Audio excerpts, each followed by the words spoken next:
Olá pessoal, comandante Leonardo Matos aqui, esse é o nosso Conexão Geo número 221, hoje é sexta-feira, dia 10 de fevereiro de 2023. Antes de iniciar o nosso Conexão Geo, apenas aí incentivando os amigos que por acaso ainda não seguem o canal no YouTube, no Spotify, que o façam e também, se possível, se gostam do canal, compartilhem com seus amigos, né, com aqueles que acham que vão gostar da proposta de trazer essa síntese da geopolítica da semana. A semana de todos é bastante corrida, o mundo hoje está cheio de informações de todos os lugares e a minha proposta aqui é tentar trazer para vocês uma síntese da semana com os principais temas. E eu começo com um tema que acredito que muitos de vocês tenham acompanhado, que foi a questão do tal do balão chinês sobre o território dos Estados Unidos. Como é que foi essa história, né? Tentando pegar só uma cronologia. A primeira detecção desse balão lá no Alasca, no sábado, dia 28 de janeiro, o outro sábado, e esse balão foi se aproximando, entrou no Canadá, e na quarta-feira, dia 1º, semana passada, estava sobre o estado de Montana, onde fica uma importantíssima base de lançamento de mísseis balísticos com ogivas nucleares dos Estados Unidos. E aí, a essa altura, a mídia americana estava em cima, estava falando todos os dias sobre esse assunto, e a pressão era grande sobre o governo, obviamente, para que o governo fizesse alguma coisa, tomasse alguma iniciativa. Na sexta-feira, a China reconheceu que o balão era chinês, pediu desculpas, mas disse que era um balão meteorológico e que não era um balão espião, né? E também, quinta para sexta-feira, o secretário de Estado, Antony Blinken, cancelou uma viagem que estava prevista para a China, uma viagem importantíssima do secretário de Estado dos Estados Unidos, tentando aí acertar alguns assuntos com o governo chinês. Essa viagem foi cancelada. Quando foi no sábado, dia 4, o último sábado, o balão já estava sobre o Oceano Atlântico, ou seja, tinha cruzado os Estados Unidos todos, veio lá do Alasca, cruzou os Estados Unidos todos, e uma aeronave americana, um F-22, lançou um míssil, destruiu esse balão, caiu no mar, e a Marinha Americana recolheu os destroços no domingo, dia 5. E já saiu uma notícia do Ministério da Defesa dos Estados Unidos, dizendo que tinha realmente sensores nesse balão que possibilitaria aí a gravação de comunicações. Bom, vamos lá. Primeiro, é importante a gente lembrar que as grandes potências mantêm estreita vigilância umas sobre as outras o tempo todo e de diversas formas. É lógico que a China já monitora os Estados Unidos com seus satélites, é lógico que os Estados Unidos monitoram a China com seus satélites. Vamos lembrar o caso lá, famoso do Snowden, da NSA americana, aquele escândalo de interceptação de conversas da chanceler alemã, Angela Merkel. A Alemanha é um aliado dos Estados Unidos na OTAN, monitorado pela NSA, ou seja, conversações da Merkel monitoradas, governo democrata do presidente Obama. De vez em quando a gente vê notícias aí de algumas pessoas sendo presas, acusadas de espionagem nesses países. Por exemplo, nós estamos no meio de um conflito Rússia e Ucrânia, né, importantíssimo na Europa. Os Estados Unidos não fechou a sua embaixada na Rússia, nem a Rússia fechou a sua embaixada nos Estados Unidos. Por quê? Porque as embaixadas desses grandes países também acabam centralizando aí a questão de inteligência, né? A questão aí de inteligência que esses países fazem em relação aos países onde estão suas embaixadas.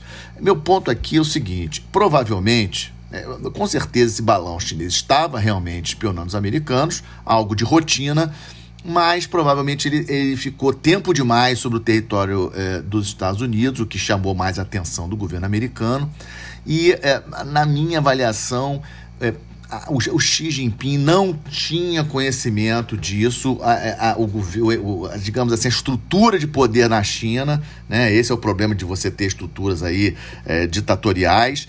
Ela teve dificuldade, digamos assim, não vamos incomodar o chefe, não vamos levar o problema para o chefe, porque não faz nenhum sentido na minha cabeça o Xi Jinping, nesse momento, querer prejudicar as relações com os Estados Unidos. A China tentando sair dessa política aí doida do Covid-0, que prejudicou a economia da China em 2022, apenas para garantir a reeleição do Xi Jinping em outubro. Sabemos que a China teve um crescimento de apenas 3%, quando em março do ano passado tinha avisado que ia crescer 5,5%, só cresceu 3%, tudo para a reeleição do terceiro mandato do presidente Xi Jinping. Então, essa questão do posicionamento do Xi Jinping como grande líder intocado, as informações não chegam lá, demoram para chegar lá. Então, acho que isso aí é um ponto importante e também me chama a atenção e trago para vocês uma reflexão da importância de países chaves, países que querem ser protagonistas, terem um sistema de inteligência forte. Eu também trago dentro dessa notícia do balão o discurso do presidente Biden na terça-feira, um discurso importante, é o discurso do Estado da União, um discurso tradicional, faz todos os anos, o presidente americano faz no Congresso. A novidade desse ano é que o Biden fez o discurso já para um Congresso dividido. Sabemos que a maioria da Câmara dos Deputados nos Estados Unidos passou a ser de deputados republicanos esse ano. O Senado ainda se manteve com a maioria dos democratas. O discurso do presidente Biden foi um pouco mais de 60 minutos e me chamou a atenção algumas coisas. Primeiro, na parte de política externa, mais de 60 minutos de discurso, o presidente Biden falou 3 minutos e 30 segundos sobre guerra na Ucrânia, China e pouco mais de 1 minuto sobre temas relacionados à imigração. Ou seja, somando guerra na Ucrânia, China e imigração, mais ou menos, um pouco menos de 5 minutos numa fala de mais de 60 minutos. Ou seja, o foco foi falar dos Estados Unidos. Só para vocês terem uma ideia, os temas de saúde, economia, infraestrutura, cada um separadamente, ele falou mais tempo de cada um desses tópicos do que do somatório de todos os assuntos internacionais. Nós estamos no meio de um maior conflito na Europa desde a Segunda Guerra Mundial e o Biden falou mais tempo sobre infraestrutura nos Estados Unidos, sobre a economia americana, sobre saúde, do que falou sobre assuntos internacionais. Qual é o meu... por exemplo, o Biden não falou sobre o terremoto na Turquia, seríssimo, vou falar ainda nesse Conexão Geo de hoje, nada, nem mencionou o terremoto na Turquia, né? Então eu acho que o discurso dele, na minha opinião, é um discurso de quem vai vir para a reeleição em 2024, ficou claro para mim isso, né, que o Biden vai anunciar a sua candidatura à reeleição em 2024. Inclusive, no meio do discurso, ele até comprou uma briga lá com os deputados republicanos, que o chamaram de mentiroso, numa fala que ele falou no meio do discurso.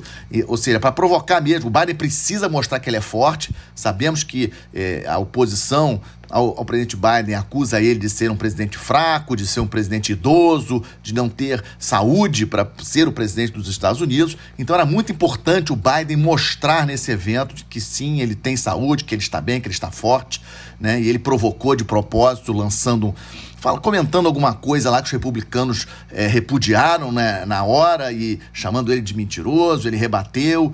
Então, no final das contas, com esse resumo, o que fica claro na minha cabeça é que seja democrata, seja republicano, nos Estados Unidos a questão é America First / America Only, né? Esse é o mindset da elite norte-americana, né? Nós não podemos esquecer disso.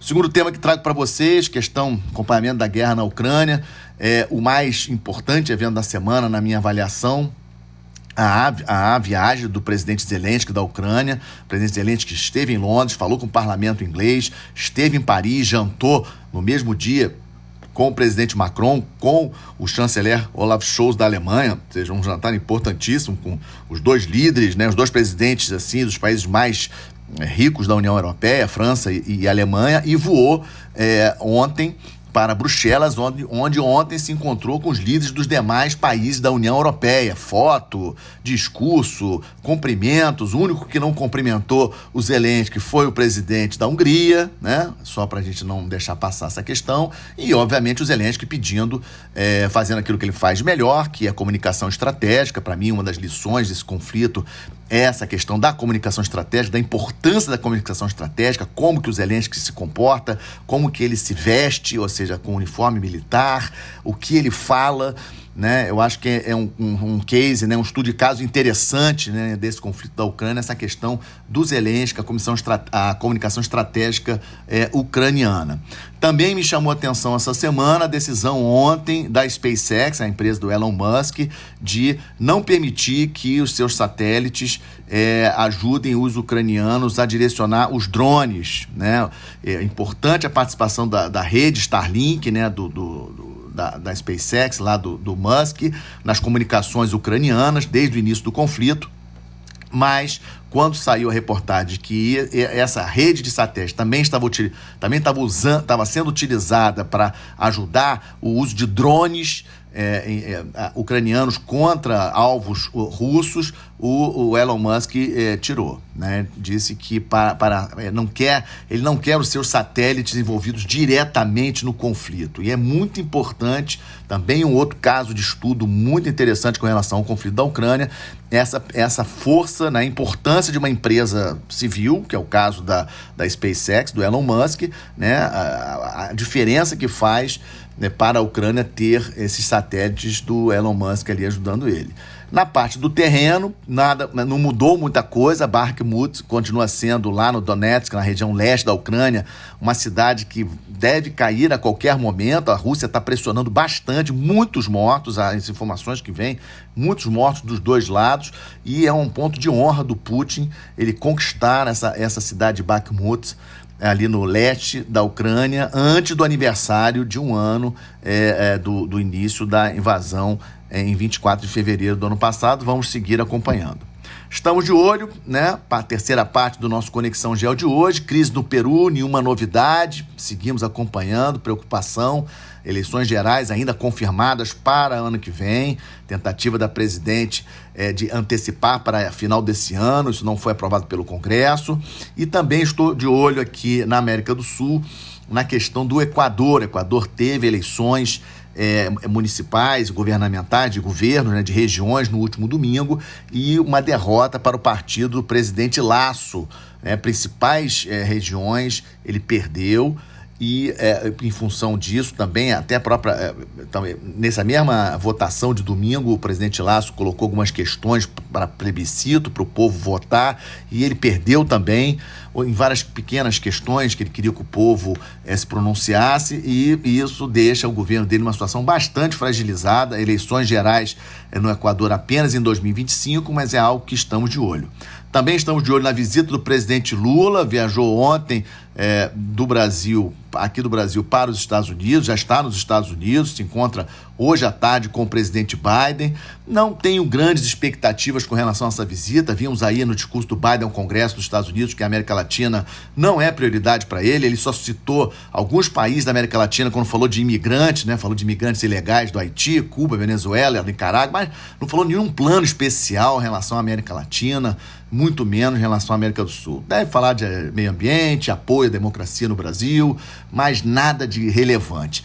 Talvez, acredito eu, que ele vá pressionar o presidente brasileiro em relação à guerra na Ucrânia, ou seja, para o Brasil apoiar com munição. Foi um pedido já da Alemanha, eu falei já sobre isso para vocês, foi negado, né? Então esperamos alguma coisa nesse sentido, e talvez o Biden fale alguma coisa com o presidente Lula a respeito da viagem do presidente brasileiro à China em março. Vamos seguir acompanhando. E fechando, estamos de olho esse terrível terremoto, Turquia e Síria, lamentável, né? 7,7, mais de 20 mil mortos já confirmados, mas esses números devem aumentar bastante, infelizmente. O Brasil já mandou ajuda para lá. Lembrando que com esse número de mortos, esse terremoto deve se posicionar entre os 10 maiores da história em termos de vítimas, né? O terremoto do Haiti de 2010, um terremoto aí seríssimo, 300 mil pessoas morreram no Haiti, 300 mil em 2010, uma tragédia realmente, mas também é uma tragédia. Do ponto de vista geopolítico, a minha análise é que a Turquia é um país importantíssimo no sistema internacional, sabemos disso, e o presidente Erdogan numa posição muito delicada. Ano passado, 64% de inflação na Turquia, e ele tem reeleição agora em maio. Então, essa questão do terremoto, como algumas pessoas aí reclamando do atendimento, a demora do socorro do governo turco, isso pode talvez ter consequências em relação às eleições gerais na Turquia em maio. Vamos seguir acompanhando. E, como sempre faço, fechando o nosso Conexão Geo com uma boa notícia, trago duas notícias boas, né? A primeira, de maneira geral, um dado que eu achei interessantíssimo, confesso a vocês que não sabia. O Brasil, ele em 2022, foi o sexto país que mais vendeu automóveis no mundo, né?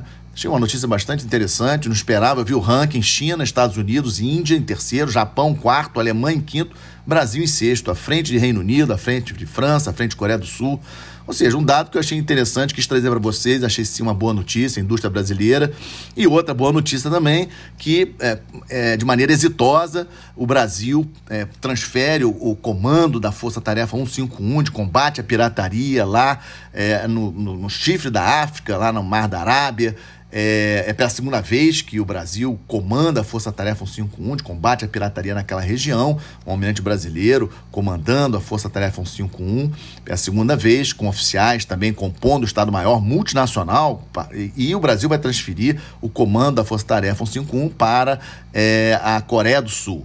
Então, acho que é positivo o Brasil dando uma demonstração que tem sim condições de contribuir com o sistema internacional, mesmo longe do seu território, mas o Brasil ali mostrando a sua força, mostrando a sua competência nessa área. Com isso, fecho o nosso Conexão Gel, mais uma vez agradecendo aí o prestígio de todos aí, com os likes, com os comentários nas redes sociais e desejando um excelente final de semana, uma boa semana, até a próxima sexta-feira. Muito obrigado.